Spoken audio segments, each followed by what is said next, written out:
Hello friends, so we are left with the last equation of motion to be derived. So for the derivation of the last equation of motion, again we will be using the velocity time graph only. The only concept which we will be using is that the area under the velocity time graph and the time axis will again give me the displacement. The same concept is being used over here. Okay, so but instead of dividing the area into area of rectangle and area of triangle, we will be taking the whole area of OABC. So we will be taking the area of the trapezium OABC. Okay, so S will be equal to again the area of OA, B and C, because the area under the velocity time graph and the time axis always gives me displacement or the distance, and it is denoted by the letter S, so it will always give me the displacement. So the area under this graph and the time axis, I have to find it out.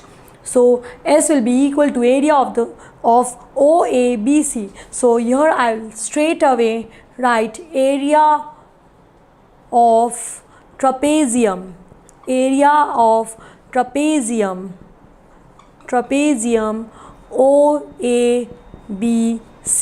and area of trapezium is equal to half sum of parallel sides and multiplied by height. S is equal to sum of parallel sides multiplied by height. So here the parallel sides are OA and BC. Here the parallel sides are OA plus BC. This and this sides are parallel sides. This and these sides are parallel. So OA is parallel to BC over here.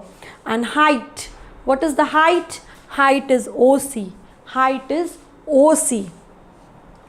Into OC. As we already know that OA is equal to U, BC is equal to V.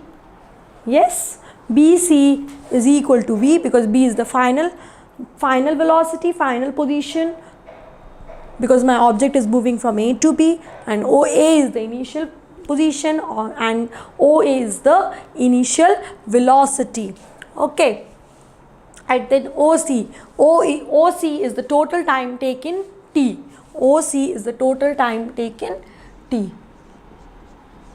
Okay, so I'll put all the values in this.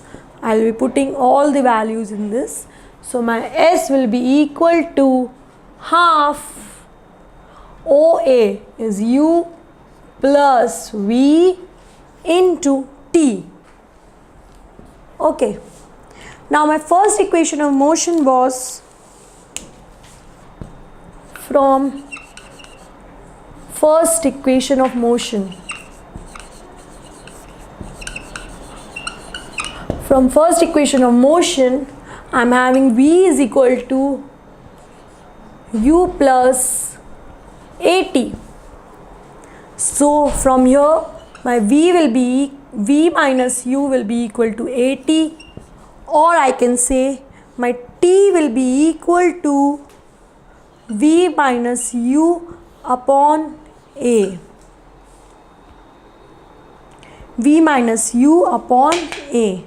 So I'll be putting this value of T in equation this. So I'll be putting this value of T in equation this. Okay. So I'll be putting value of this. So my S will be equal to half u plus v into v minus u upon a. Okay, and this forms my identity. V minus u, v plus u will give me v square minus u square. According to the maths identity, v plus u and v minus u is equal to v square minus u square. It is identity of mathematics. It is identity of mathematics. Okay, so here I'll be getting s is equal to half v square minus u square upon a, and this 2a is in division or in this RHS side. When it will go in LHS, it will come in multiplication. It forms multiplication factor with s when it goes to the other side. So it will become s into 2a, which is equal to v square, which is equal to v square minus u square. Okay, and this is only my third equation of motion which I have to derive. This forms my third equation of motion which I have to derive. Hence proved.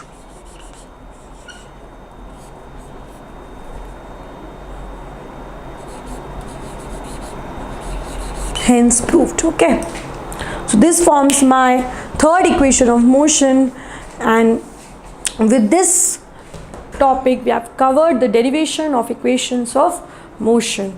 Okay, so what I did basically, I found out the area of the quadrilateral OABC which forms a trapezium over here, and area of the trapezium is equal to half the sum of the parallel sides into the height.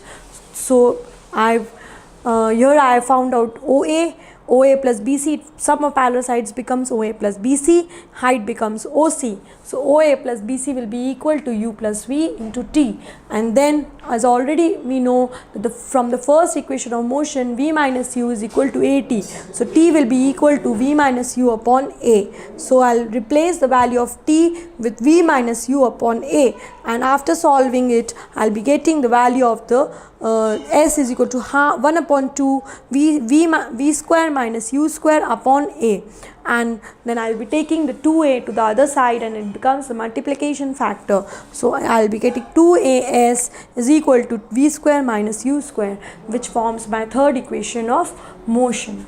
Okay, thank you. If you have any doubt, you can ask me in the comment section. Thank you.